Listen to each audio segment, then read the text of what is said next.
আমি সবসময় আমার বাচ্চাকে সুস্থ রাখার চেষ্টা করি।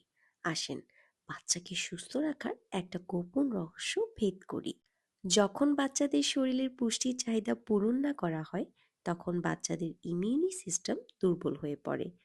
এতে বাচ্চারা নানা রোগে আক্রান্ত হয়, ওজন কমে যায়, খেতে চায় না। বাচ্চাদের সারাদিনের পুষ্টি চাহিদা পূরণ করে এবং শরীরের ইমিউনি সিস্টেমকে শক্তিশালী রাখে বিভিন্ন খাবার, যেমন রাগি, বাদাম, ওটস, বিভিন্ন ডাল, কাউন চাল, কিশমিশ, খেজুর বিশেষ ভূমিকা রাখে।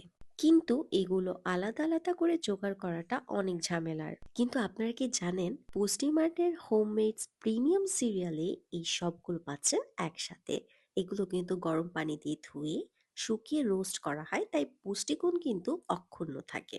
এটা যদি আপনাদের বাচ্চাদেরকে নিয়মিত খাওয়ান, সেক্ষেত্রে কিন্তু রোগ প্রতিরোধের ক্ষমতা বাড়ে, ওজন বৃদ্ধি পায়। এছাড়াও এটা কিন্তু কোনো ধরনের সাইড ইফেক্ট নাই, এটা বিএসএসআইআর ল্যাব টেস্টেড। 7 মাস থেকে 10 বছরের বাচ্চারা এটা খেতে পারবে। আপনার বাচ্চার ওজন বৃদ্ধি ও সুস্থতার জন্য আপনারা কিন্তু এটা অর্ডার করতে পারেন। আমি কিন্তু ডেইলি খাওয়াচ্ছি। 1 কেজি অর্ডার করলেই সারা বাংলাদেশে ফ্রি হোম ডেলিভারি দেওয়া হচ্ছে, সাথে আরো পাচ্ছেন 250 গ্রাম রাজমা খিচুড়ি একদম ফ্রি। তাই দেরি না করে বাচ্চার পুষ্টি নিশ্চিত করতে এখনই অর্ডার করে ফেলুন।